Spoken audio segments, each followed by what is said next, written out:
संत रामपाल जी महाराज एक ऐसे महान संत जिन्होंने अपनी सतभक्ति, तत्व ज्ञान, करुणा और सेवा के बल पर समाज में नई मिसाल कायम की है। संत रामपाल जी महाराज की अगुवाई में उनके सभी सतलोक आश्रमों से समाज कल्याण के अद्भुत कार्यों ने समाज को सुनहरे भविष्य की एक नई उम्मीद दिखाई है। संत रामपाल जी महाराज से नाम दीक्षा लेने के बाद लाखों लोगों की लाइलाज बीमारियां जैसे कैंसर, एड्स आदि ठीक हुई। संत जी के ज्ञान से प्रेरित होकर उनके अनुयायियों ने लाखों यूनिट रक्तदान किया। संत जी ने लाखों बहन बेटियों का दहेज मुक्त विवाह करवाया।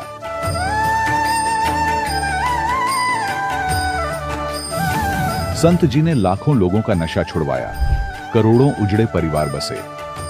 संत जी के आश्रमों में समागम के दौरान निःशुल्क नेत्र चिकित्सा, दंत चिकित्सा प्रदान की जाती है।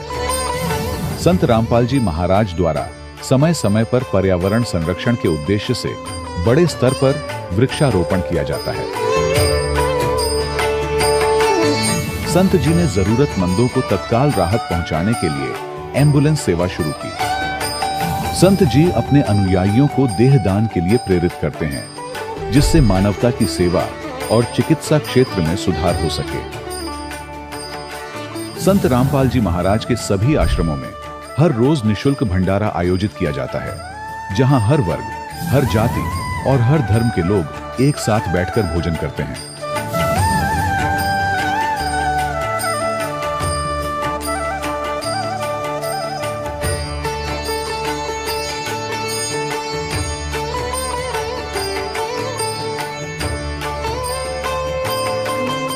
संत रामपाल जी महाराज की अन्नपूर्णा मुहिम ने गरीब और बेसहारा लोगों के जीवन में एक नई ऊर्जा और उम्मीद को जन्म दिया है। घर घर खाद्य सामग्री और जरूरी मदद पहुंचाकर संत रामपाल जी महाराज ने लोगों को दुख और मजबूरी से लड़ने की ताकत प्रदान की है।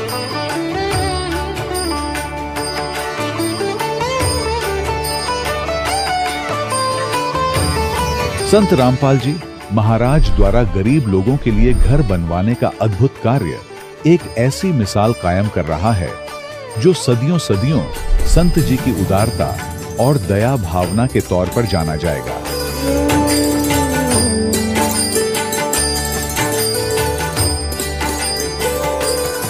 संत रामपाल जी महाराज के आश्रम में हजारों बुजुर्गों को सम्मान और प्यार के साथ जीवन जीने का अवसर मिलता है। उनके खाने, रहने और स्वास्थ्य की पूरी जिम्मेदारी संत रामपाल जी महाराज उठाते हैं। अनाथ बच्चों के लिए संत रामपाल जी महाराज के सभी आश्रम किसी वरदान से कम नहीं। यहाँ उन्हें शिक्षा, संस्कार और भविष्य के लिए बेहतर अवसर प्रदान किए जाते हैं। चाहे बाढ़ हो, भूकंप या महामारी, संत रामपाल जी महाराज और उनके अनुयायी हमेशा ही जरूरतमंदों के लिए सबसे आगे खड़े रहते हैं। कोविड महामारी के दौरान संत रामपाल जी महाराज के आश्रमों से करोड़ों लोगों के लिए भोजन, दवाइयां और जीवन रक्षक सामग्रियां उपलब्ध कराई गई। चाहे गरीब की मदद हो या किसी शोषित और पीड़ित वर्ग के हक और सम्मान की लड़ाई, संत रामपाल जी महाराज ने हमेशा ही उनकी दबी आवाज को सरकारों तक पहुंचाया है और उन्हें उचित न्याय दिलवाने में अहम भूमिका अदा की है। समाज में आध्यात्मिक और सामाजिक मूल्यों के प्रति जागरूकता लाने में संत रामपाल जी महाराज हर कदम पर मानवता के सच्चे सेवक साबित हुए हैं। संत रामपाल जी महाराज का जीवन हमें सिखाता है कि सच्ची सेवा वही है जो निस्वार्थ भाव से की जाए। आइए हम भी इस महान सेवा के कार्य में इस महान संत से जुड़ें और संत रामपाल जी महाराज से नाम दीक्षा लेकर अपने जीवन को धन्य बनाएं।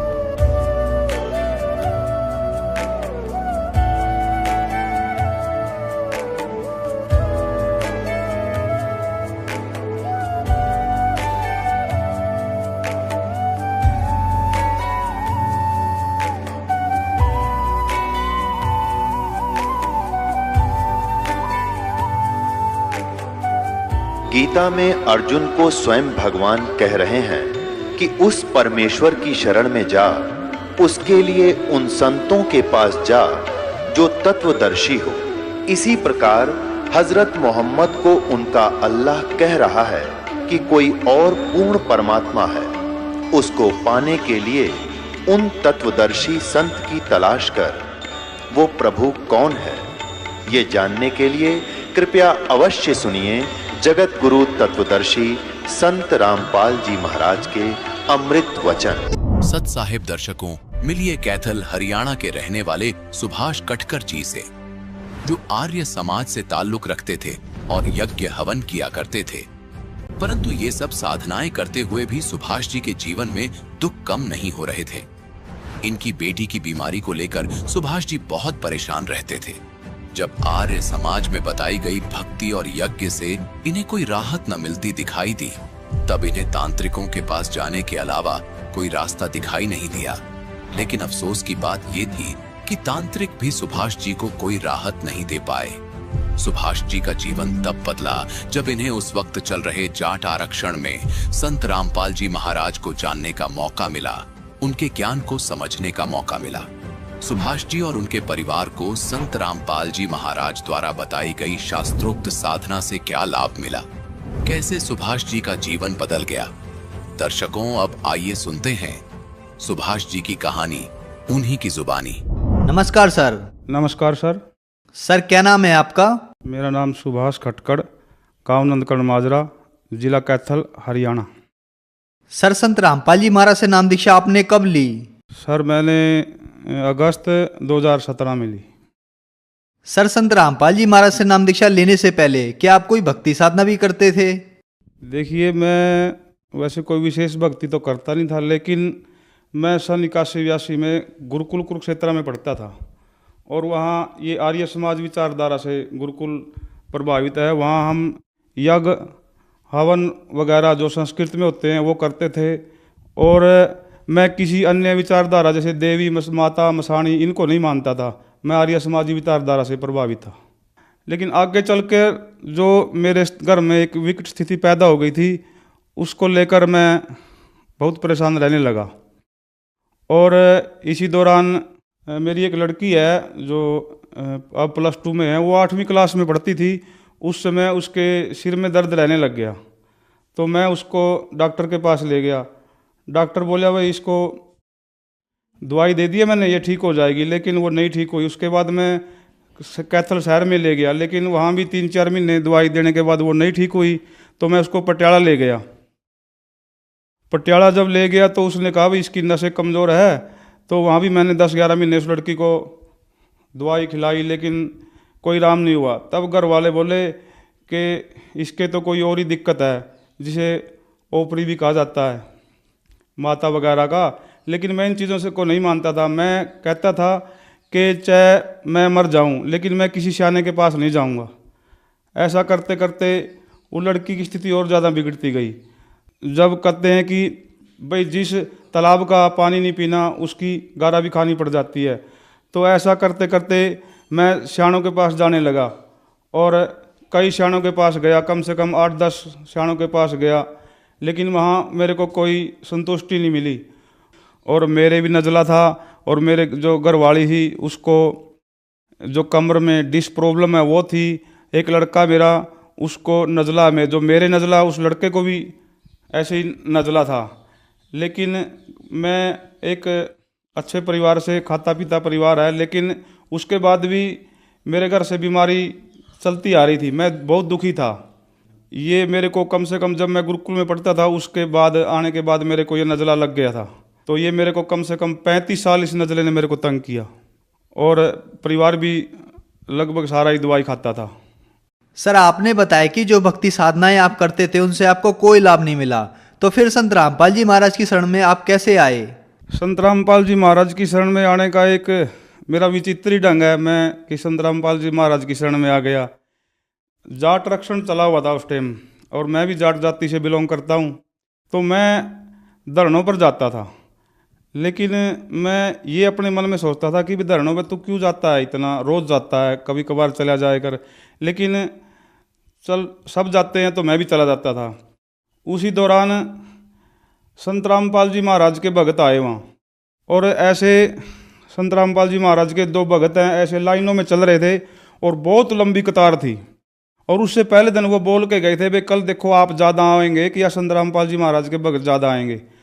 तो मैंने देखा तो बहुत लंबी कतार है, बहुत लंबी ऐसे चल रहे हैं संत रामपाल जी महाराज के भगत। और मैं उनको देखता रहा और वो नारे लगा रहे थे कि तत्वदर्शी संत रामपाल जी महाराज की जय हो, बंदी छोड़ की जय हो। तो ऐसे हम भी अपने नारे लगा रहे थे, जो अपने जातिगत नारे होते हैं। इसी दौरान मैंने उनसे पूछ लिया कि भाई आप कहाँ से हो? तो उन्होंने बोलिया कि लुधियाना, मोगा, बठिंडा। और मेरे एकदम मुंह से यही निकला कि भाई जाटों के यहाँ भक्ति, तो जाटों को तो कोई इस भक्ति के बारे में इतना ज्ञान नहीं है, और ये जाट इतने कहाँ से इकट्ठे कर रहे हैं इतने भक्त। उससे पहले मैं सरसा डेरा में भी 2000 में गया था, और उसके बाद 4-5 साल पहले ब्यास डेरा में भी गया था।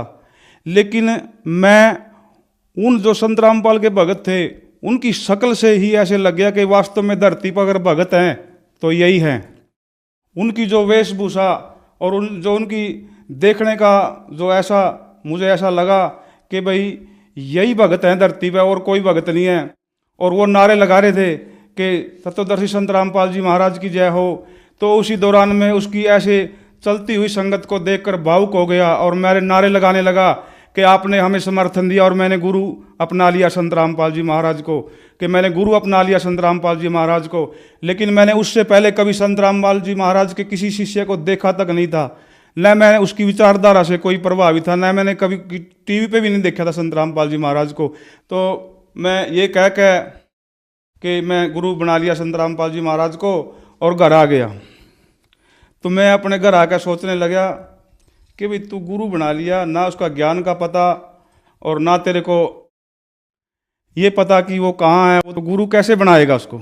उसी दौरान मैं खेत में बैठा हुआ था और एक मेरे पड़ोस में है, मेरा चाचा लगता है, उसने आकर मेरे को पुस्तकें दी, गीता तेरा ज्ञान अमृत। मैंने उन पुस्तकों को ऐसे अपने छाती से लगा लिया कि शायद ये तो बहुत अनमोल खजाना होगा। और उसको मैंने वहाँ खेत में भी नहीं रखा, जबकि खेत में मेरे रखने के लिए काफ़ी जगह है। मैं उसको घर ले आया, पुस्तक पढ़ता था मैं। लेकिन उसी समय एक मेरा दोस्त था, वो बोलिया भाई तेरे घर में समस्या चली हुई है और तूने ये तो देख लिए सारे जो सियाने वगैरह तो देख लिए, तू नाम ले ले। तो मैं बोलिया भाई नाम किसका लेवा? तो उसने कहा कि भाई सरसे वाला का ले ले। उस टाइम सरसे वाला भी बाहर था। मैं बोलिया भाई मैं तो वहाँ तो गया हूँ, लेकिन मेरे को वहाँ कुछ सिस्टम सही नहीं लगा और मैं सरसे वाला का नाम नहीं लूँगा। तो फिर बोलिया भाई ब्यास वाले का ले लिया। वहाँ मैंने कहा उससे भाई ब्यास वाले की मैं पुस्तक पढ़ी है और ब्यास भी मैं 3-4 रह के आया हूँ 3-4 दिन, लेकिन मेरे को वहाँ भी कुछ समझ में नहीं आया कि जो मेरे को उचित लगे। मैं संत रामपाल की पुस्तक पढ़ रहा हूँ और मैं तो भाई संत रामपाल का नाम लूँगा, मेरे को तो यही अच्छा लगता है। तो ऐसा करते करते कई दिन बीत गए। मैं उसके पास जाता और यही चर्चा चलती है हमारी, भाई नाम किससे ले। वो मेरा दोस्त ऐसा था कि मैं ज़्यादातर बातें उसकी मानता था, लेकिन इस बात पे मैं उससे समझौता नहीं करना चाहता था। मैंने ज्ञान को चुना और मैं अपने दोस्त से छुपकर और कुरुक्षेत्र नामदान लेने के लिए चला गया। जब मैंने वहाँ से नाम लिया तो मैं घर आ गया और घर आकर मैं भक्ति करने लग गया। मैं अगले दिन ही संत रामपाल जी महाराज से मैं अपनी लड़की को भी नाम दिलवा के ले आया। सर, संत रामपाल जी महाराज से नाम दीक्षा लेने के बाद क्या आपको कोई लाभ भी प्राप्त हुए? उसी दौरान मैं एक दिन बाहर गया हुआ था, तो बाहर गया हुआ था, लड़की को दिक्कत हो गई। लड़की ने नाम ले रखा था और मैंने भी नाम ले रखा था और घरवाली ने भी, लेकिन लड़की अपना नाम छोड़ रही थी। तो दिक्कत हो गई। तो मेरे पास फ़ोन आया कि ऐसे ऐसे बच्ची को तो दोबारा फिर दिक्कत हो गई, अब क्या करें। तो मैं भी टेंशन में हो गया और एकदम मैंने कहा भाई ये जो गुरु होते हैं ये भी कुछ नहीं होते, और मैं थोड़ा सा मायूस हो गया। मैं सोचने लग गया अब मैं कहाँ जाऊँ कि सियाने भी देख लिए और गुरु भी देख लिए, अब मेरे साथ क्या बनेगी। तो मैं ऐसा करते करते वहाँ से जब बाहर गया हुआ था वहाँ से वापस आया, आधे घंटे के बाद मेरे पास दोबारा फ़ोन आया। तो घरवाली बोली कि अब तो लड़की ठीक है। मैं वो कैसे हुई? नु कहा गुड़िया ने नाम तो ले ही रखा था और गुरुजी का जो प्रसाद था मैंने वो प्रसाद दे दिया और जो जलम अमृत होता है वो दे दिया और उससे अब गुड़िया को राम है। तो मैं घर आ गया और मैंने सोचा चलो बढ़िया भाई, गुड़िया को आराम हो गया। उसके थोड़े दिन बाद घर वाली बोली कि मेरे को भी आराम रहने लग गया। मैं तेरे को कैसे? मैंने कहा जो मेरे टांगों में दर्द रहता था उसमें आराम हो गया। तो मैं एकदम अचंभा सा हो गया कि भाई ऐसा कैसे होता है, क्योंकि मैं तो आर्य समाजी विचारधाराओं में था, क्योंकि वो मानते नहीं इन चीज़ों को। और मेरे लिए तो एक बहुत ही एक अद्भुत करिश्मा था मेरे लिए। तो मैंने सोचा चल तेरा क्या लगा है, इनको आराम हो गया। तो इसी दौरान संत रामपाल जी महाराज की भक्ति करने लग गया। और उसी दौरान जब मेरे को 3 महीने भक्ति करते करते हो गए, तो मेरे को एक दिन जो मेरे को नज़ला रहता था, बार बार छींकें आती थी, थूक आता था, मेरी कोई ज़िंदगी नहीं थी, मैं दूध पी सकता था नहीं, चाप और घी मेरे बहुत फ्रेज रखने पड़ते थे। 35 साल से मेरे को नज़ला था। मैंने एक्यूपंक्चर भी करवाया, एक्यूप्रेशर भी करवाया, नाक में से राजस्थान में सूरजपुरा वहाँ से मैं कीड़ा निकलवाया, और मैंने नाक का ऑपरेशन करवाया। और मैं एक दिन जब गिना ना, कम से कम मैंने 21 प्रकार के जो इलाज है नज़ला के वो करवाए, लेकिन मेरे को कहीं से लाभ नहीं मिला। सारी ज़िंदगी मेरी नज़ले में ऐसे बीत गई, मेरी जवानी सारी निकल गई, लेकिन मेरे को कहीं से लाभ नहीं मिला। तो 3 महीने भक्ति करने के बाद एक दिन मेरे को खूब छींकें आई। उस दिन के बाद कुछ आराम सा रहने लगा। मैंने सोचा तू दवाई छोड़ के देख, क्योंकि मैं गांव एक पास में फल गाँव है, वहाँ से 15 साल से दवाई चल रही थी मेरी, तो मैं ये दवाई छोड़ के देख ले। उस दिन के बाद मैंने दवाई छोड़ दी, और वो ये दिन है, और आज मैंने ये गोली भी ली उसके बाद। तो जी मेरे संत रामपाल जी महाराज की कृपा से मेरे को नज़ला ठीक हुआ, घरवाली को टांगों में दिक्कत रहती थी वो ठीक हुई, और जो मेरी लड़की थी उसको सिर माइग्रेन भी था, और जो माता कहते हैं वो ओपरी वगैरह ये ठीक हुई। उसके बाद मेरे लड़के को सिर में दर्द रहता था। एक दिन रात को उसकी मम्मी बोली बेटे तू संत रामपाल जी महाराज का नाम लेके सो जा, और उसका नाम ले लेना, तू ठीक हो जाएगा। रात को सपने में आए गुरुदेव जी, और उनको नाम दे करके चले गए। सवेरे उठ के लड़का बोला कि माँ मेरे को तो नाम दे के चले गए गुरुदेव जी, रात को आए थे सपने में, और उसके बाद उसके सिर में दर्द नहीं हुआ। इसी दौरान लगभग मेरे साथ कम से कम 55 भगत आत्माएं संत रामपाल जी महाराज की शरण में आ चुकी हैं। इतनी आत्माएं, तो मैं क्या क्या लाभ गिनाऊं कि भाई संत रामपाल ने बहुत मेरे लिए, तो मैं उसका एहसान कभी नहीं भूल सकता, क्योंकि वो तो धरती पर एक परमात्मा है हमारे लिए। तो सर, संत रामपाल जी महाराज से नाम दीक्षा लेने के बाद आपको बहुत से लाभ मिले, तो जो समाज जन समुदाय आज आपको देख रहा है, आप उन्हें क्या संदेश देना चाहोगे? ये मैं उनसे प्रार्थना करूँगा, संत रामपाल जी महाराज की शरण में कम से कम जो रोगी है वो आज संत रामपाल जी महाराज की शरण ग्रहण करो और अपना कल्याण कराओ। सर, संत रामपाल जी महाराज से नाम दीक्षा कैसे ले सकते हैं? संत रामपाल जी महाराज से दीक्षा लेना तो अब बहुत आसान हो गया। अब तो हर डिस्ट्रिक्ट में सेंटर खुले हुए हैं, और जो टीवी में एक पट्टी चली हुई है उस पर देख के भी आप नामदान ग्रहण कर सकते हैं। धन्यवाद सर। सत साहिब। दर्शकों, अभी आपने सुने संत रामपाल जी महाराज से दीक्षा प्राप्त करके सुखी हुए भक्त के अनुभव। अब देखिए जगत गुरु तत्वदर्शी संत रामपाल जी महाराज के मंगल प्रवचन। राम रमी करी, नमस्कार हुआ, कुशल मंगल पूछा, तो शारदा ने अपना सारा दुखड़ा रोया कि मैं बहुत दुखी हूं, बहुत बुरा हाल है मेरा, मैं तो अंतिम सांस गिन रही हूं। तब उस ब्राह्मण ने कहा कि आप हमारे गुरुजी से दीक्षा ले लो, आप स्वस्थ हो जाओगे, और मेरी हालत का आपको पता ही है, क्या स्थिति थी मेरी।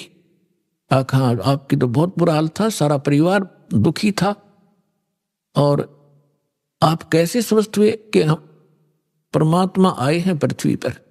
शारदा तेरा यकीन होइयो चाहे ना होइयो, और हमारी जो दुर्दशा थी देखने जोगी थी, रिश्तेदार भी नफरत करने लग गए थे, और उनकी कृपा से आज सारे बच्चे स्वस्थ हैं और हम स्वस्थ हैं। 4 वर्ष हो गए मैंने उनसे उपदेश लिए। ऐसा दुखी शायद पृथ्वी पर कोई प्राणी नहीं होगा जैसा मैं था। मेरे से रिश्तेदार भी नफरत करने लग गए थे कि अब यूं आ गया घर पे, कुछ पैसे मांगना आया होगा, तो ऐसी दशा होगी थी मेरी। और अब वो रिश्तेदार मुझसे उधारे ले जाते हैं। तो शारदा ने सोची, हे भगवान बड़ी दया करी, देखियो तो ब्राह्मण है, इसने तो गुरु कोई बढ़िया बना रखा होगा, ऊंच जाति का ब्राह्मण ही बना रखा होगा। तो फिर बैठ गई चारपाई पे। तो उसने कहा कि फिर ठीक है, बताओ मुझे आपका गुरुजी कौन है, क्या नाम है उनका, कहाँ रहते हैं। मेरे पूज्य गुरुदेव जी का नाम है कबीर। उसके वो फिर अक्सर खटक गया, कबीर वो धाणक वो नीरू का। कहा, वो ब्राह्मण बोला कहा वही है, यस। तो शारदा बोली तेरी शर्म भाजगी, तने इज्जत का नाश कर दिया, ब्राह्मण होकर धाणक गुरु बना लिया, डूब के मर जा की तरह, ये सत्य लागी सुनान। तब अब उस पंडित जी ने कहा कि मिश्राणी बात सुन ले, यह शिक्षा मेरे देने की जरूरत नहीं, मैंने देख लिया ये ब्राह्मण जब कित गए थे, जब मेरी दुर्गति हो रही थी, चोरने भी ना दे थे, अंतिम सांस गिनों था, बुरा हाल हो रहा था। और ठीक है, तेरा ना समझ में आती तो गुरु जी के बारे में फालतू मत बोलिए, उठ कर चल पड़े। अब ये बात उसका घर कर गई कि सचमुच ये तो घना बुरा हाल था इनका, शारदा के, और इनका जीवन इतना सुखी हो गया। अब वो सोचन पर विवश हुई तो वो काफी देर सोचती रही कि ये क्या बनी। और यह काल ने तो ऐसे बना रखे हैं किले जाति के, ऊंच नीच के। काल ने तो इतना जबरदस्त जाल फैला रखा पुण्यात्मा, परमात्मा बिना यो टूटे नहीं। अब आप देख रहे हो परमात्मा ने सबसे पहले यह बीमारी काटी कि अब आप देख रहे हो कोई छुआछात नहीं, ऐसी दया करी ना। तो एक बाड़िया और थी, अपने ही समाज में थी, हिंदुआएं में थी, और तो देखी जाओ बाद की देखो दूसरे मजहबों थे, तो यह समाप्त करी। और उस समय ये एक जबरदस्त किला बना रखा था जाति का। अब क्या हुआ, परमात्मा कच्चा काम नहीं छोड़ते। जो जन मेरी शरण है ताका हूं मैं दास, और गेल गेल लग गया फिर जब तक धरती आकाश। अब क्या किया मालिक ने, जिस मोहल्ले में वो शारदा रहा करती थी उसी में परमात्मा का एक भक्त रहता था, थोड़ी सी दूरी पे। और उसने प्रार्थना की, प्रभु हमारे दास के घर सत्संग कर दो, वहां आसपास के भक्तों को भी पता चलेगा और आपका ज्ञान सुनेंगे, हो सकता है किसी के और भाग जाग जा। परमात्मा ने ठीक कहा कि ठीक है बेटा, रात्रि में सत्संग करेंगे, दिन में अपना काम करो पेट के लिए, रात तो अपनी है, आ जाया करो, चलूंगा मैं तुम्हारे वहां। तो उस बहन ने जो सत्संग करवा रही थी भगवान का, आसपास के सभी जगह निमंत्रण भेजा कि आज हमारे गुरुजी आवेंगे और नाम ले लियो, सत्संग सुनियो पहले। आपने आज तक ऐसा ज्ञान नहीं सुना होगा, आप देखियो हमारे गुरुजी का सत्संग सुनना। तो ऐसे आपस में आ ही जाते हैं, बुलावा देने से मोहल्ले के लोग, बहन बेटियां इकट्ठी हो जाती हैं। तो उसने शारदा को भी आमंत्रित कर दिया मोहल्ले में होने के नाते। तो शारदा ने पूछा आपके गुरुजी कौन हैं? कि मेरे गुरुजी हैं कबीर साहब, भगवान कबीर। कौन से कबीर? वो धाणक। वो शारदा ने कहा कि हाँ वो धाणक, आप कुछ भी कहो वो परमात्मा है। अब शारदा ने के स्कीम बनाई कि भी ऐसे जाऊंगी तो बात बिगड़ेगी, लोग हंसी करेंगे। एक ब्राह्मणी होकर दानक से दीक्षा लेने चल पड़ी और उधर से दुख का पहाड़ टूट रहा। तो उसने अपने ही मन में एक ऐसा विचार किया कि मैं जाऊंगी जरूर, सुना है का आशीर्वाद लेने मात्र से सुख भी हो जाता है। यदि मैं सुखी होगी, मेरा यो दुख दूर हो गया उनके आशीर्वाद से, मैं वहीं चरण पकड़ लूंगी, फिर कति नहीं लोक लाज करूं। अब परमात्मा कहते करा करावे साइया, मन में लहर उठा, दादू सदर जीव के वो अब बगल हो जाए। तो पहले रात्रि का समय था, पहले एक जोत जलाया करते देसी घी की, वही तो हवन का काम कराया करती, और वही रोशनी का वहां चांदना उसी से बनाया करते थे। एक जोत जला रखी देसी घी की, उससे आंगन में थोड़ा सा टमटमाती सी रोशनी थी। अब सभी बहन भाई आ रहे थे, एक साइड बहन बैठ रही थी, एक साइड भक्त बैठ रहे थे, बीच में रास्ता था, सामने भगवान बैठे थे आसन पर। अब शारदा आई, मुंह पर घूंघट काट के। उसने ये सोचा था कि ऐसा घूंघट काट के और तुम जाकर बैठ जाऊंगी प्रणाम कर, जैसे वो क्रिया करेंगे, और मुझे कोई पहचानेगा नहीं। अब जो ही सभी बहन आ रही थी, भगवान के चरण ले रही थी और बैठती जा रही थी। अब वो आगे शारदा भी मुंह ढक्के आवत थी, परमात्मा के चरण छुए, मालिक ने सिर पर हाथ रखा और कहा, सर्वानंद की माँ ब्राह्मणी पंडितानी, आज दानक के पास कैसे आना हो गया तेरा?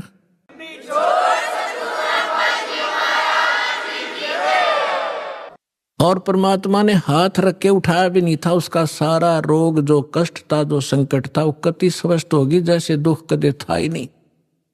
और ऊपर से परमात्मा ने कहा कि कहा कैसे आगे सर्वानंद की माँ तू? एक दानक से क्या कहेंगे तेरे को, जो पंडित लोग जात से घेरेंगे। चरण पकड़ दिए उसी समय और फेंक दिया घूंघट उठा के, हे भगवान माफ करना मुझे दुष्टा को, मैं घनी नीच थी, आपके बारे में बहुत कुछ सोचा, आप तो सचमुच भगवान। खड़ी होगी सब न बतावे कि मेरा इतना दुख था, मेरा इतना कष्ट था, मैंने बहुत कुछ अच्छी मंदी भी कही है, तो भगवान पड़े हैं। फिर बैठ गई, सत्संग सुना, परमात्मा ने सृष्टि रचना सुनाई। तीन देव की जो करते भक्ति, उनकी कदे ना होवे मुक्ति। गुण तीनों की भक्ति में ये भूल पड़ो संसारे, कह कबीर निज नाम बिना कैसे उतरो पारे। अब शारदा को जितना ज्ञान था राम और कृष्ण, विष्णु और शंकर का, ब्रह्मा जी को तो हम भक्ति करते ही नहीं थे, श्री विष्णु जी और भगवान शंकर की तो हम खूब भक्ति कराया करते। अब सारी सृष्टि रचना सुनाई और ऐसा दुख टल गया उस समय, तो सारी स्वीकार करे थी ना, तो अग्रम मग्रम भी करे, वो थोड़े बहुत हुआ, तो वो भी मालिक ने पहले उसका समाधान कर दिया और सारी सुने थी, सारी हृदय में समावे थी। लगातार उसने आसपास जहां भी सत्संग परमात्मा का होता था वह सारे जान लायक, और उसको काफी ज्ञान हो गया। एक दिन क्या हुआ, उसका लड़का जो सर्वानंद था, उसने अपनी मां से कहा कि मां, मैंने इस आसपास के सभी विद्वानों को शास्त्रार्थ में पराजित कर दिया है, अब मैं चाहता हूं कि मेरा नाम सर्वानंद से बदलकर आप सर्वाजीत रख दो।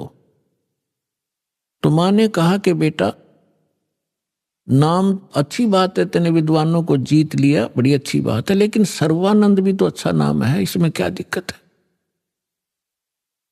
तो उसने कहा, माता जी ऐसा है ना, अब सबको अपने आप पता लग जाएगा कि इसने सबको पराजित कर दिया, सब पर विजय प्राप्त कर लिया, इसलिए मैं अपना नाम सर्वजीत रखवाना चाहता हूं। उसकी मां बोली, बेटा ठीक है, नाम तेरा बदल दूंगी, लेकिन एक विद्वान और है, उसने पराजित और कर दे। तो वो कहने लगा, बताओ बताओ कौन है? कि मेरे गुरुजी हैं और कबीर नाम है उनका, और जुलाहे की कॉलोनी में रहते हैं। कहने लगे, वो हंसा फिर, अक माता आपने बड़ा विद्वान खोजा, उसको संस्कृत भी ना आती, वो क्या जाने सदग्रंथों के बारे में। उसकी मां बोली, बेटा देख ले, यदि मेरे से तेना नाम बदलवाना है तो उस विद्वान को तेने पराजित करना पड़ेगा, ऐसे नहीं मानूंगी, लिखवा के लाना और उनका अंगूठा लुआ के लाना, एक दो गवाह भी हो साथ में। अब सर्वानंद तो चल पड़ा, मां का आदेश पाते ही चलता हूं। अब जून का महीना, उत्तर प्रदेश, खड़ी धूप पड़े, उधर से परमात्मा कबीर जी की एक मुंह बोली बेटी थी कमाली, वो एक मृतक जीवित की थी किसी शर्त पे, किसी कारण से, किसी सर्कमस्टांस के से, और वो लड़की फिर अपने पिता को छोड़कर परमेश्वर के साथ, अपने वास्तविक पिता के साथ रहा करती थी, युवा हो गई थी। तो वो लड़की दोपहर के समय कुएं पर जल लेने गई हुई थी मटका भरण खातिर। उधर से सर्वानंद जी आ गया, एक बैल के ऊपर सारे सदग्रंथ रखा करता, गीता, 18 पुराण, 4 वेद, श्रीमद् भगवद गीता और 6 शास्त्र, बैल के ऊपर जैसे गधे पर बोरा डाल लिया करें, ऐसे बोरा डाल के उनमें रखा करता था, सुंदर कपड़े लपेट के। उस बैल को लिए हुए आ रहा था। अब जुलाहों की कॉलोनी में, पर उस समय पंडित जी आचार्य, वो भी विद्वान सुप्रसिद्ध, तो सभी ऐसे देख रहे थे जैसे पहले गांव में हाथी आ जाता, सारे गांव निकल कर आ जाया करता, हाथी देखेंगे, ऊपर चढ़ चढ़ कर मकानों पर देखा करते थे। तो सभी देख रहे हैं कि ब्राह्मण कैसे आ गया हमारी कॉलोनी में।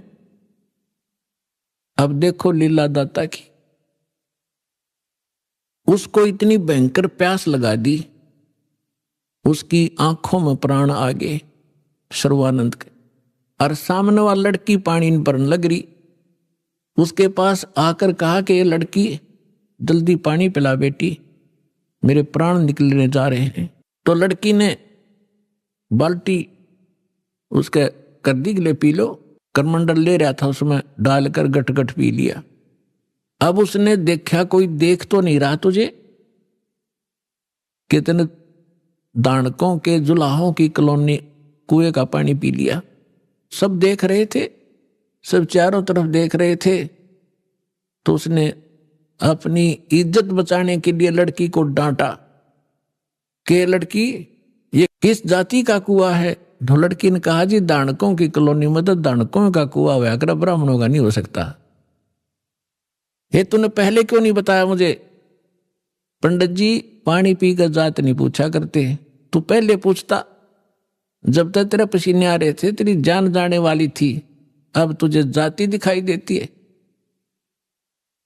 मर जाता 2 मिनट तुझे पानी नहीं मिलता तो फिर कहता है बेटी छोड़ इन बातों को, यहां कबीर कहाँ रहता है?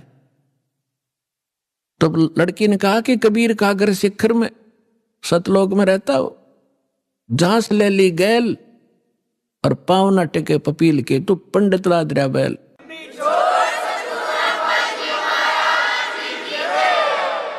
लड़की ने कहा कि तुझे कबीर चाहिए, वो कबीर सतलोक में रहता है, गगन में, और जहां तक चिट्टी का पैर नहीं टिक सकता, तू इन पोथियों से जाएगा वहां कबीर से मिलने। तो कहने लगा ए लड़की घनी ना बोला है, यूं बता यहाँ कहाँ रहता है इस कॉलोनी में वो? लड़की बोली आ जाओ मेरे पीछे पीछे, मैं उन्हीं की बेटी हूं। अब लड़की मटका उठा के चल पड़ी, सर्वानंद बैल आके पीछे पीछे। लड़की थोड़ी आगे चली गई और जाकर कहा पिताजी एक ब्राह्मण आवा है, सारे पोथे लिए, आपको पूछ रहा है, आपके साथ अवश्य कोई वाद विवाद करेगा। परमात्मा ने कहा बेटा कोई बात नहीं, ज्ञान की चर्चा तो होनी ही चाहिए, अच्छी बात है, उसको बुला लो अंदर। वह लड़की बाहर आई और कहा आओ जी आ जाओ, पिताजी अंदर हैं, आ जाओ। तो सर्वानंद बाहर खड़ा हो गया, पानी का मेरा लोटा भर दे, बाहर खड़ा खड़ा। लड़की ने पानी का लोटा भर दिया और कहा इस लोटे को जाके कबीर को दे दे और इसका क्या उत्तर दे फिर मुझे बताना बाहर आकर के। अब लड़की उस लेकर उस लोटे को भरे हुए को और धीरे धीरे परमात्मा के पास गई और कहा पिताजी एक वो ब्राह्मण युग ने ऐसे ऐसे कहा है कि ये लोटा दिया है, कहा कि इसका उत्तर दें वो मुझे बताना इस जल को। और इतना भर दिया कि वो पानी लबालब भरा हुआ था उस लोटे के ऊपर तक, उसमें जरा सा भी पानी डाल दे तो बाहर जावे, इतना फुल भर के दे दी। परमात्मा बोला ठीक से बेटी। परमेश्वर ने एक बड़ी सुई थी, वह सुई उठा के लोहे की और उस लोटे में डाल दी, कुछ पानी बाहर निकल गया और कहा जा सर्वानंद को दे दे बेटा। वह लड़की वापस आई धीरे धीरे, अकलो पंडित जी। सर्वानंद ने पूछा क्या उत्तर दिया तेरे पिता ने? कि बोले कुछ नहीं, इसमें एक सुई डाल दी और आप पूछ लो इन्होंने क्या क्या मतलब है इसका। तो अंदर आया सर्वानंद। सर्वानंद ने पूछा कि कबीर आपने मेरे प्रश्न का क्या उत्तर दिया? परमेश्वर ने पूछा आपका प्रश्न क्या था? मेरा प्रश्न ये था, ये संकेत था, इस पानी के लोटे को फुल भर के आपके पास इसलिए भेजा था कि मैं ज्ञान से परिपूर्ण हूं। और मैंने सभी आसपास के विद्वानों को पराजित कर दिया है। मैंने अपनी मां से सर्वाजीत नाम रखवाना है और उसने ये शर्त रखी है कि मैं आपसे शास्त्रार्थ करूं और आपको विजय पाऊं आपसे, तब वो मेरा नाम रखेगी। मैंने आपको ये संकेत दिया है कि मैं ज्ञान से ऐसे फुल हूं जैसे लोटा फुल था। यदि मुझे कोई ज्ञान शिक्षा देगा तो मेरे अंदर समाएगा नहीं, वो इस लोटे में अगर कोई और जल डालेगा वो बाहर ही जाएगा, इसमें जगह नहीं। अब आप बताओ आपका क्या उत्तर था? परमात्मा बोले, मैंने इसमें एक लोहे की सुई डाली है।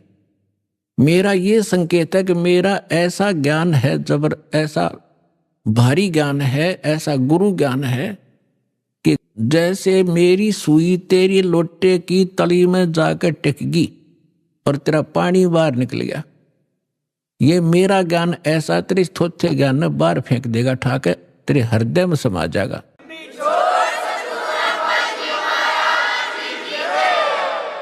और ज्ञान सब ज्ञानड़ी, कबीर ज्ञान सो ज्ञान, जैसे गोला तोब का वाई करता चले मैदान।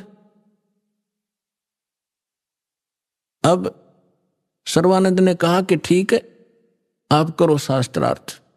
उसी समय वहां आसपास के जुलाहे और उनकी गोष्ठी सुनने के लिए आकर बैठ के, वो बेचारे भोले भाले अनएजुकेटेड सामने बैठ के, तो सर्वानंद ने कहा कि कबीर बोल क्या प्रश्न करेगा? परमेश्वर ने कहा कि कौन ब्रह्मा का पिता है, कौन विष्णु की मां, शंकर का दादा कौन है, पंडित जी दियो बता। ब्रह्मा विष्णु महेश के माता पिता कौन है, इनका दादा कौन है? अब सर्वानंद की बुद्धि तो वहीं टिकी हुई थी, ये सर्वेश्वर है, महेश्वर है, इनके कोई माता पिता नहीं है। आप ऐसे ही कह रहे हो, इनके कोई माता पिता नहीं। अब परमेश्वर ने कहा कि आप देवी भागवत तीसरा सकंद निकालो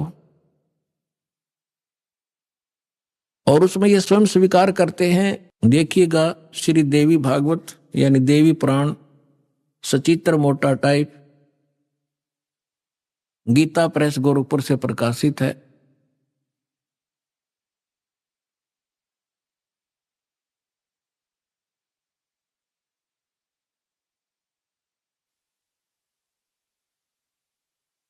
संपादक है हनुमान प्रसाद पोदार, चिमनलाल गोस्वामी।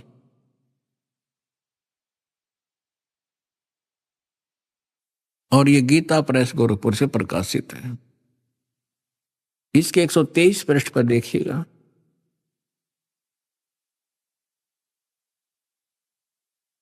तीसरा स्कंद। विष्णु भगवान विष्णु जी अपनी माता दुर्गा की स्तुति करते हुए कहते हैं, तुम शुद्ध स्वरूपा हो, ये सारा संसार तुम इसे उद्भासित हो रहा है। मैं ब्रह्मा और शंकर हम सभी तुम्हारी कृपा से विद्यमान हैं। हमारा तो आविर्भाव माने जन्म और तिरोभाव माने मृत्यु हुआ करता है। हमारा तो जन्म मृत्यु होता है। केवल तुम ही नित्य हो, जगत जननी हो, प्रकृति और सनातनी देवी हो। भगवान शंकर बोले, देवी यदि माँ भाग विष्णु तुम्हीं से प्रकट हुए हैं तो उनके बाद उत्पन्न होने वाले ब्रह्मा भी तुम्हारे ही बालक हुए। फिर मैं तमोगुणी लीला करने वाला शंकर क्या तुम्हारी संतान नहीं हुआ? अर्थात मुझे भी उत्पन्न करने वाली तुम ही हो। शिवे संपूर्ण संसार की सृष्टि करने में तुम बड़ी चतुर हो। इस संसार की सृष्टि, स्थिति और संहार में तुम्हारे गुण सदा समर्थ हैं। उन्हीं तीनों गुणों से उत्पन्न हम ब्रह्मा विष्णु एवं शंकर नियमानुसार कार्य में तत्पर रहते हैं। अब पंडित जी तो साथ ले रहा था, सारे पोथे निकाल कर देख लिया, पढ़ भी लिया। उसको मालूम था कि सामने जो श्रोता है ये सब अशिक्षित, और कह दिया कि झूठ बोलता है, इसमें कुछ नहीं है। परमेश्वर ने कहा कि रुद्र संहिता के अंदर देखिएगा, ब्रह्मा विष्णु और शिव जी की उत्पत्ति दिखाते हैं आपको, आप देखिएगा। तो उसने देखा, जो मालिक ने बताया, अब आप देखिए पुण्यात्मा, तो अभी तक ये सारा वर्बली बकवाद चल रही थी। अब दास ने जब इस मिशन को स्टार्ट किया तो आम भक्त हमारे भक्तों से कहता था, वो कैसा टीचर है, पुस्तक पढ़ पढ़ के सुनाता है, अपना अनुभव बताना चाहिए। अरे सदग्रंथों से अलग जो अनुभव अपना बताता है वो शास्त्र विरुद्ध है, वो बिल्कुल यूजलेस है।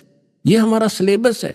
हम सिलेबस तो बाद में देखा दास को ने तो उस मूल ज्ञान से जो परमात्मा का ज्ञान था उसके आधार से भक्ति शुरू की थी। इन सदग्रंथों को बाद में देखा है, ये यूं का यूं मिला। तो आपको दृढ़ करने के लिए और आपको सच्चाई से परिचित कराने के लिए ये सदग्रंथ दिखा रहा हूं। मुझे नहीं जरूरत थी इनकी। जैसे एक अंधा था, अंधेरे में लालटेन लिए जा रहा था, आगे से बच्चे आ रहे थे उछल कूद करते हुए। उसने कहा, बच्चों देखना देखना बच्चों, मैं अंधा हूं, बेटा ध्यान से चलना, मैं अंधा हूं, देखना मुझसे ना टकराना। अब बच्चों ने आकर देखा कि आदमी अंधा बतावे और लालटेन हाथ में ले रहा, टॉर्च या लालटेन लैंप। उन्होंने चारों तरफ से घेर के कहा, बाबा सचमुच आप अंधे हो? कहा बेटा अंधा हूं मैं। फिर लालटेन किस लिए ले रखी है? कि तुम आंखों वालों के लिए, कहीं मेरे से टकरा कर वो डेग देगी ना तोड़ दो। आपके लिए है, ताकि इस रोशनी में तुम्हें पता लग जाए कोई बूढ़ा व्यक्ति आ रहा है, साइड से निकल जाओ, मुझसे टकराओ नहीं, मैं अपने इसलिए आपके लिए हुए हूं। तो दास तो इस ज्ञान को पहले सुना रहा था। सन 1994 से लेकर सन 2000 तक वर्बली जो मालिक ने ज्ञान दिया था यही सुना रहा था। ये ब्रह्मा विष्णु महेश नासवान है, इनकी जन्म मृत्यु होती है। ये इष्ट रूप में पूज्य नहीं है, लेकिन अनादरणीय नहीं है। लेकिन दास के सामने ये समस्या थी कि इस बात को, दास की वर्बली इस कहानी को कोई नहीं सुनेगा हिंदू, और विरोध खूब होगा। तो अर्ज करी थी दाता ने कि आपका ज्ञान सत्य है दाता, कभी गलत नहीं हो सकता। यदि इन सदग्रंथों में मिल जावे, वेद गीता और पुराणों में, तो आपके बच्चे आपको पहचानने में देर नहीं लाओगे।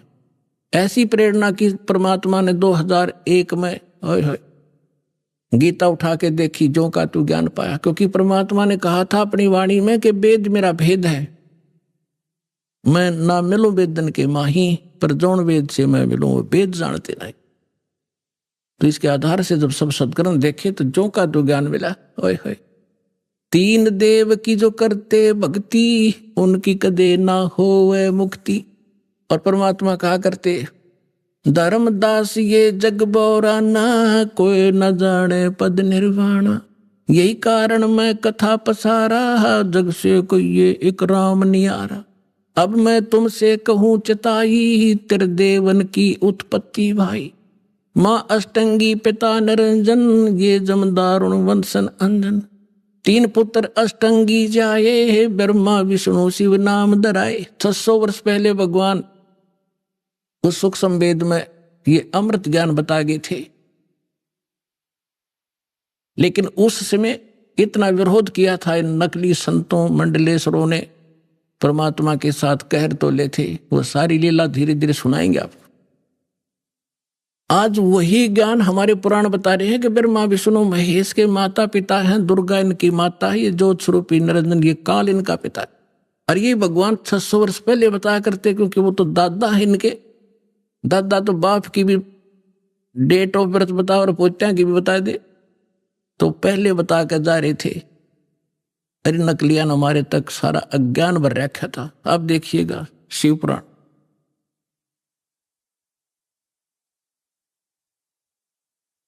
ये संक्षिप्त शिव पुराण सचित्र मोटा टाइप केवल हिंदी गीता प्रेस गोरखपुर से प्रकाशित है। इसके संपादक कौन है?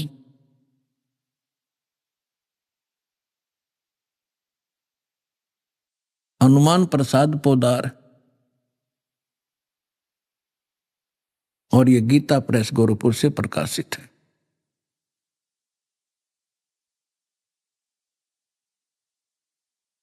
ये देखिएगा, ये है रुद्र संहिता, और यहां अध्याय नंबर 5 हम यहां पर पढ़ेंगे। थोड़ा सा अपने पुत्र नारद की यह बात सुनकर लोक पितामह ब्रह्मा वहां इस प्रकार बोले। हमने 98 से प्रारंभ किया है, 98 से 98 से। अब हम 99 पर पढ़ देंगे, 99 पर। नारद जी ने ब्रह्मा जी से पूछा था। ब्रह्मा जी कहने लगे, ब्रह्मा जी ने कहा, ब्रह्मन देव शिरोमणे, तुम सदा समस्त जगत के उपकार में लगे रहते हो। तुमने लोगों के हित की कामना से बहुत उत्तम बात पूछी है। जिसमें समस्त चराचर जगत नष्ट हो गया था, सर्वत्र केवल अंधकार ही अंधकार था, न सूर्य दिखाई देता था न चंद्रमा, अन्य ग्रहों का भी और नक्षत्रों का भी पता नहीं था। उस समय तत् सत ब्रह्म, इस श्रुति में जो सत सुना जाता है एकमात्र वही शेष था। अब हम 100 पृष्ठ पर आगे अपने काम की बात पढ़ेंगे। शिव महापुराण रुद्र संहिता हम पढ़ रहे हैं। जिस परब्रह्म के विषय में ज्ञान और अज्ञान से पूर्ण, यानी कुछ साची कुछ झूठी उक्तियों द्वारा इस प्रकार विकल्प किए जाते हैं, उसने कुछ काल के बाद सृष्टि का समय आने पर द्वितीय की इच्छा प्रकट की। उसके भीतर एक से अनेक होने का संकल्प उदित हुआ। तब उस निराकार परमात्मा ने अपनी लीला शक्ति से अपने लिए मूर्ति यानी आकार की कल्पना की। वो क्या बना? जो मूर्ति रहित परम ब्रह्म है उसकी मूर्ति ये भगवान सदाशिव हैं। अर्वाचीन और प्राचीन विद्वान इन्हीं को ईश्वर कहते हैं। अपने आत्माओं, ये कौन है? सदाशिव ये काल है, और ये इसने प्रतिज्ञा कर रखी है कि मैं कभी किसी के सामने अपने काल रूप में, ओरिजिनल रूप में नहीं आऊंगा। जो श्री कृष्ण के अंदर से निकलकर इसने अर्जुन को दिखाया था भयंकर रूप, वो है इसका असली रूप। तो ये क्या करता है? अपने पुत्र किसी को ब्रह्मा के रूप में दर्शन देता है, किसी को शिव के रूप में, किसी को विष्णु के रूप में। तो यहां इस काल के विषय में ब्रह्मा जानकार नहीं है। ये कौन है? कहते वो निराकार था, फिर साकार बन गया सदाशिव।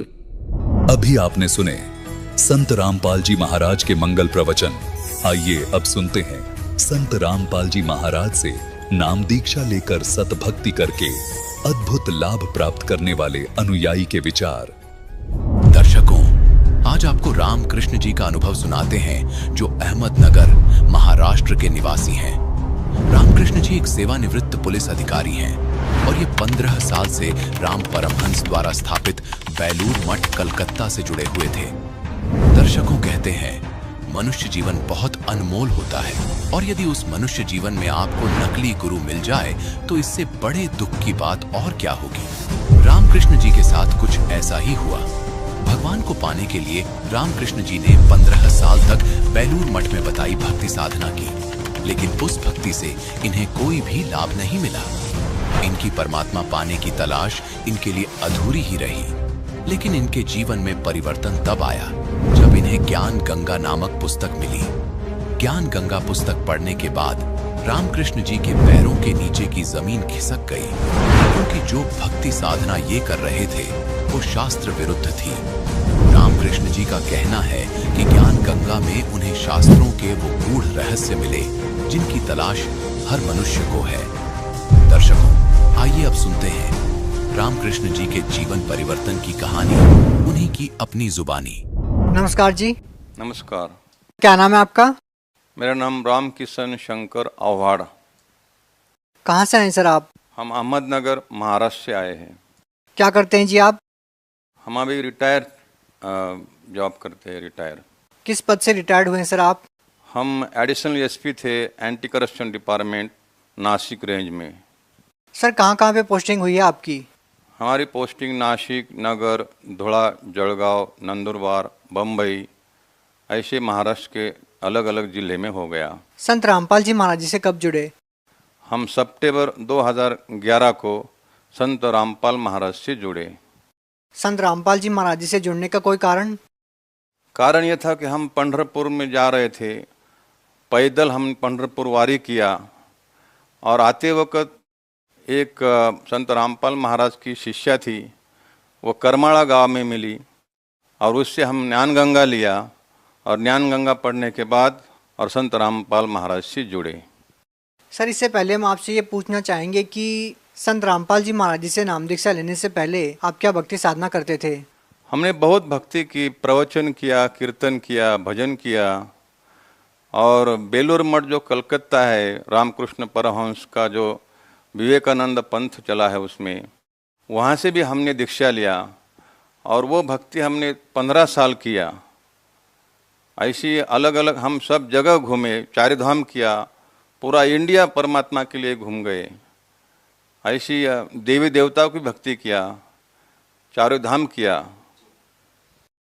सर आप एडिशनल एसपी रहे हैं और आप पुलिस डिपार्टमेंट में रहे हैं, तो स्वाभाविक है कि आप काफ़ी खोजबीन करके ही आप संत रामपाल जी महाराज जी से जुड़े होंगे। तो हम आपसे जानना चाहेंगे कि ऐसी कौन सी बातें आपको लगी जिन बातों ने आपको प्रभावित किया कि आपको संत रामपाल जी महाराज जी से नाम दीक्षा लेनी चाहिए? हमने बहुत स्टडी किया, आध्यात्मिक स्टडी। हम गीता जी पढ़ी, ज्ञानेश्वरी पढ़ी और वेदांत के ऊपर जो ग्रंथ है वो भी पढ़ लिया और हमको वो सिखाया भी। हमका जो गुरु मिले उनसे हमने वो सब ग्रंथ सिखाए।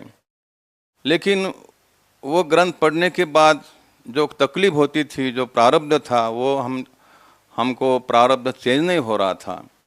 इसलिए हम ज्ञान गंगा पढ़ा और हमने कंपैरिजन किया कि क्या फ़र्क है ज्ञान गंगा जो संत रामपाल महाराज ने लिखी है, ज्ञान गंगा पुस्तक में और इतर जो किताबें हैं धार्मिक, उसमें क्या फ़र्क है। हमने कंपैरिजन किया और कंपैरिजन के बाद हमके समझ में आया कि ज्ञान गंगा में रियल नॉलेज है।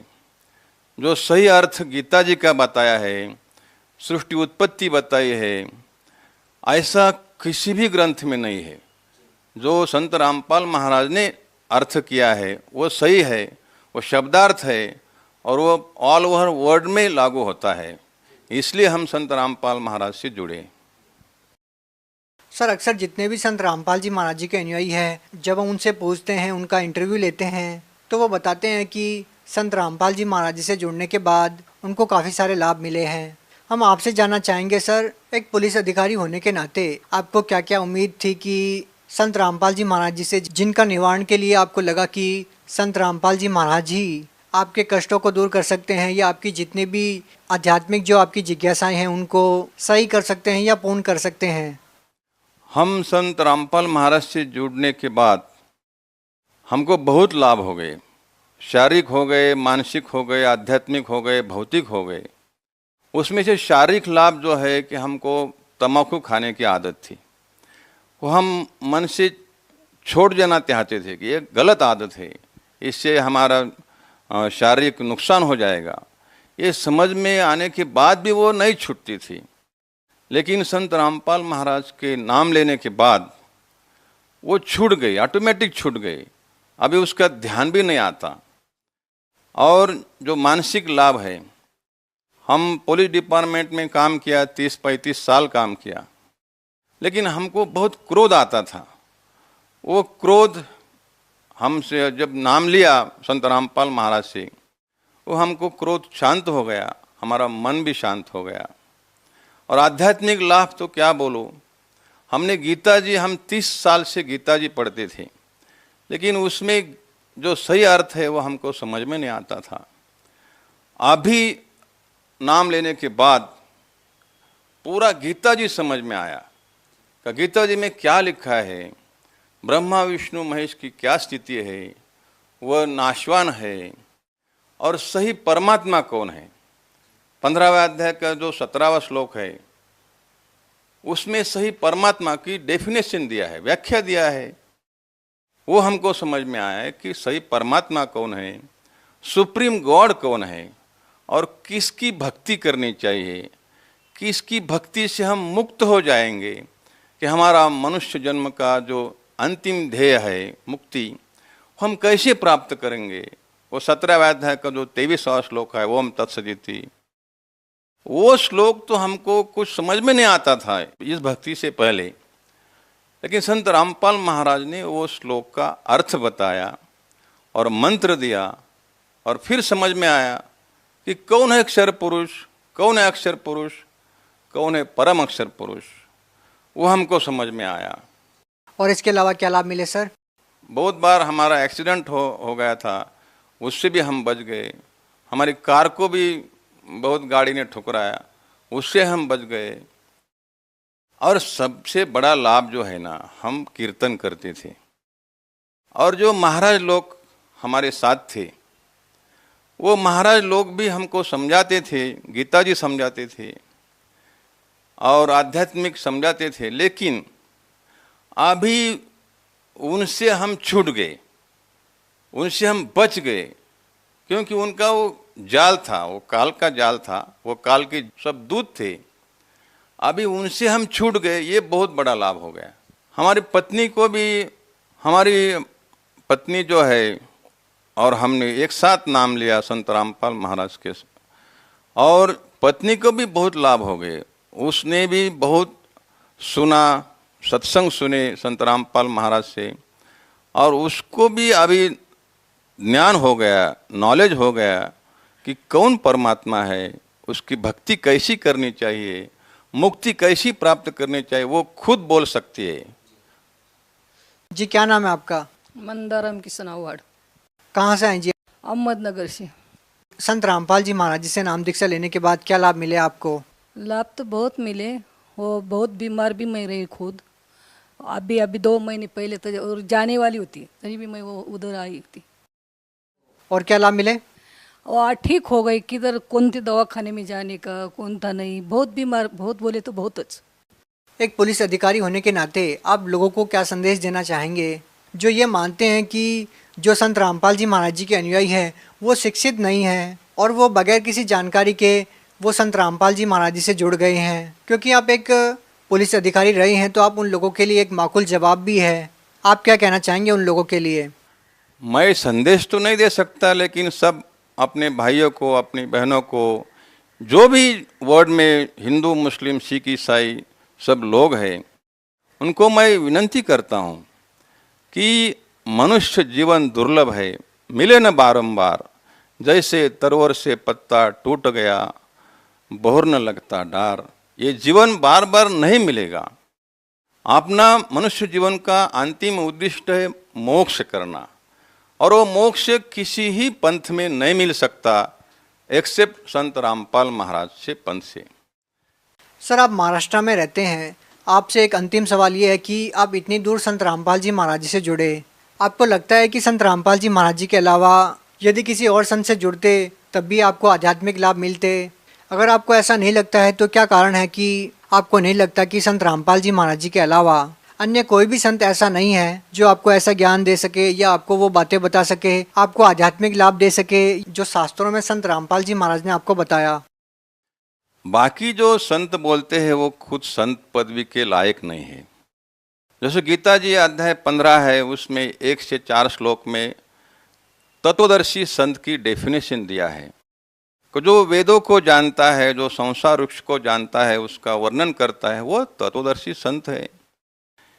महाराष्ट्र में एक भी तत्वदर्शी संत नहीं है। हम बहुत संत के पास गए, बहुत घूमे, उनके कीर्तन प्रवचन सुने, लेकिन एक भी संत नहीं है तत्वदर्शी। क्यों नहीं है? कि वो जो भक्ति बताते हैं वो भक्ति से किसी को लाभ भी नहीं होता, और वो जो भक्ति बताते हैं वो शास्त्र अनुकूल नहीं है, यानी वो शास्त्र के विरुद्ध है।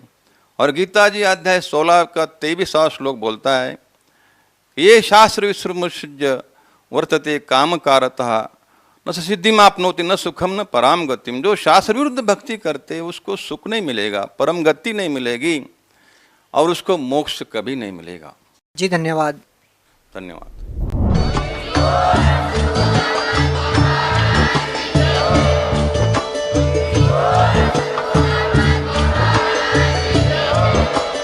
आप सुन रहे थे जगत गुरु तत्वदर्शी संत रामपाल जी महाराज जी के मंगल प्रवचन। अधिक जानकारी के लिए विजिट कीजिए हमारी वेबसाइट www.jagatgururampalji.org। संत रामपाल जी महाराज जी के शुभ आशीर्वाद से पूरे विश्व भर में 500 से भी ज्यादा नाम दीक्षा केंद्र हैं, जिन पर संत रामपाल जी महाराज जी द्वारा ऑनलाइन निशुल्क नाम दीक्षा दी जा रही है। अपने नजदीकी नाम दीक्षा केंद्र का पता करने के लिए संपर्क करें 8222880541।